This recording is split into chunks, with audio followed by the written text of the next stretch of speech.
학교폭력 완벽 대응법, 피해자의 신고 증거 확보, 가해자의 학폭위 생기부 대처. 영상 보시기 전에 좋아요 눌러주세요. 제작에 큰 힘이 됩니다. 1호 조치니까 괜찮겠지라고 안심하고 있다가 졸업할 때 이전 기록까지 한꺼번에 학교생활 기록부에 남는 경우가 있습니다. 우리 아이가 혹은 영상을 보고 있는 학생 본인이 학교폭력의 피해자가 되거나 가해자로 지목된다면 눈앞이 캄캄하고 막막하실 겁니다.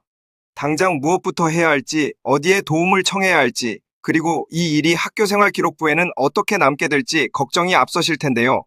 오늘 이 영상 하나면 충분합니다. 학교폭력이 무엇인지, 피해자와 가해자가 각각 어떻게 대응해야 하는지, 그리고 가장 궁금해하실 학교생활 기록부 기재와 대학 입시 문제까지 꼭 필요한 정보만 순서대로 정리해드리겠습니다. 학교폭력이란 무엇인가? 학교폭력 예방 및 대책에 관한 법률에 따르면 학교폭력이란 학교 내외에서 학생을 대상으로 발생한 상해, 폭행, 감금, 협박, 약취유인, 명예훼손 모욕, 공갈, 강요 강제적인 심부름 및 성폭력, 따돌림, 사이버 폭력 등에 의하여 신체 정신 또는 재산상의 피해를 수반하는 행위를 말합니다. 법적으로 따돌림이란 2명 이상의 학생이 특정 학생을 지속적이거나 반복적으로 괴롭혀 고통을 겪게 하는 모든 행위로 정의되어 있습니다. 법률에 명시된 구체적인 유형에 완벽하게 들어맞지 않더라도 학생에게 신체적, 정신적 또는 재산상의 피해를 유발하는 유사한 행위라면 모두 학교폭력으로 간주될 수 있을 만큼 인정 범위가 생각보다 훨씬 폭넓습니다. 특히 최근 사이버 폭력의 일환으로 심각한 문제로 대두되고 있는 딥페이크 영상의 제작 및 유포는 결코 단순한 장난이라는 변명이 통하지 않는 명백한 범죄 행위이므로 각별한 주의가 필요합니다. 학교폭력 신고가 접수되었다면? 학교폭력 신고가 접수되면 정해진 절차에 따라 처리됩니다. 먼저 학교는 신고 접수대장을 작성하고 관련 학생의 보호자에게 그 사실을 알립니다. 이어 48시간 이내에 학교장과 교육청에 사안을 보고합니다. 그 다음 학교 내 전담기구가 사안 조사에 착수합니다. 피해 학생과 가해 학생을 각각 심층 면담한 뒤 그 내용을 바탕으로 사안 조사 보고서를 작성합니다. 전담기구는 이 보고서를 토대로 심의를 진행하며 이때 다음 4가지 요건을 살펴봅니다. 첫째, 2주 이상의 진단서가 발급되지 않았는지. 둘째, 재산상 피해가 없거나 즉시 복구되었는지. 셋째, 학교폭력이 지속적이지 않았는지. 넷째, 학교폭력 신고에 대한 보복 행위가 아니었는지입니다. 이 4가지를 모두 충족하고 피해 학생과 보호자가 서면으로 확인해 동의하면 학교장 자체 해결로 마무리되며 그 결과는 학교폭력 대책심의위원회에 보고됩니다. 반면 요건을 충족하지 못하면 피해 학생, 가해 학생과 그 보호자에게 심의위원회 회부 사실이 통보되고 심의위원회가 열립니다.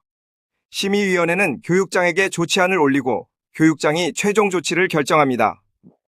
이 결정은 학교장에게 통보되며 피해 학생과 가해 학생에게도 각각 전달됩니다.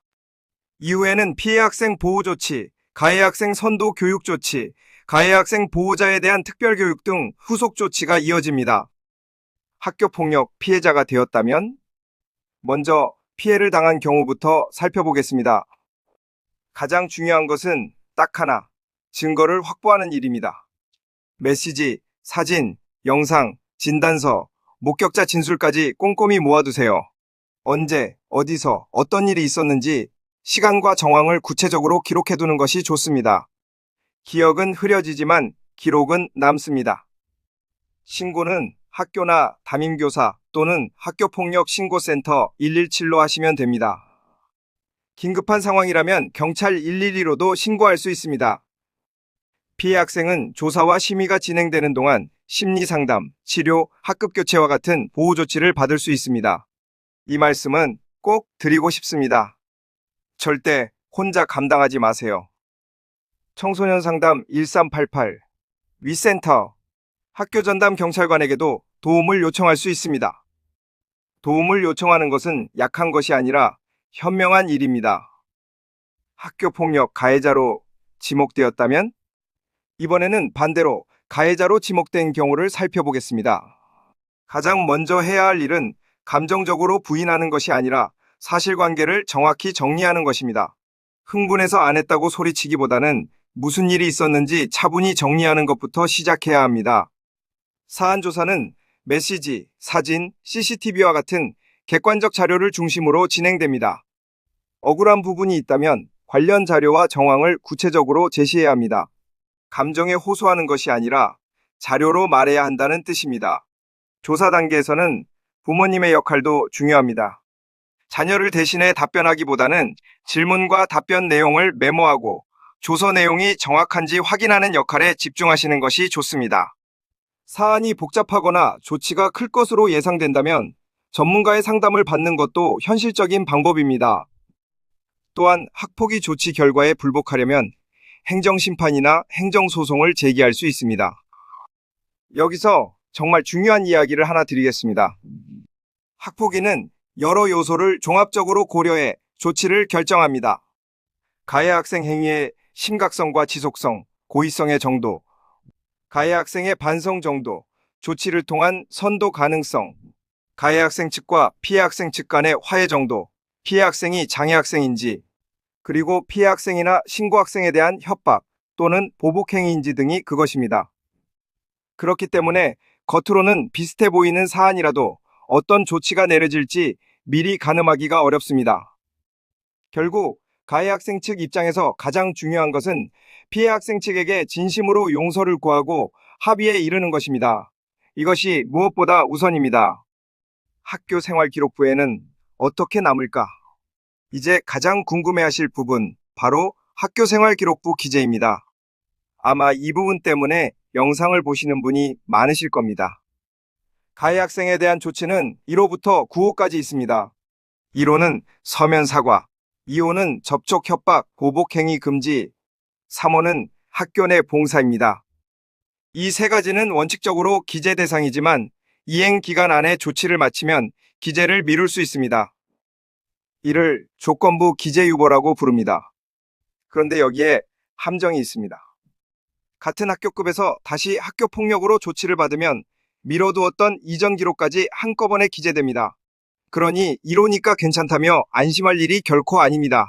4호부터는 이야기가 완전히 달라집니다. 사회봉사, 특별교육 심리치료, 출석 정지, 학급 교체, 전학, 그리고 퇴학입니다. 이 조치들은 학교가 통보를 받는 즉시 기재됩니다. 유보 같은 것은 없습니다.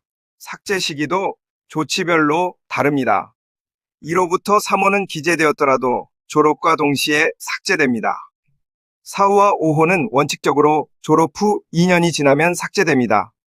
6호, 7호, 8호는 2024년 3월 이후 신고된 사안부터 졸업 후 4년 뒤 삭제로 강화되었습니다.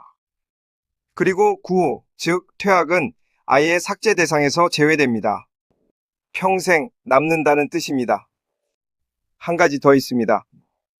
4호부터 7호는 졸업 직전 학교폭력 전담기구의 심의를 거치면 졸업과 동시에 삭제될 수도 있습니다. 다만 재학 중 조치를 2회 이상 받았거나 조치 결정일부터 졸업학년도 2월 말까지 6개월이 지나지 않았다면 심의 대상에서 제외됩니다. 이 경우에는 졸업과 동시에 삭제될 수 없고 졸업 후 일정 기간이 지나야 삭제될 수 있습니다. 중학교 때 남은 기록은 고등학교 생활기록부로 그대로 넘어가지 않습니다. 해당 기록은 중학교 생활기록부에서만 기록 관리됩니다. 대학 입시에 미치는 영향? 진짜 중요한 부분이 남았습니다.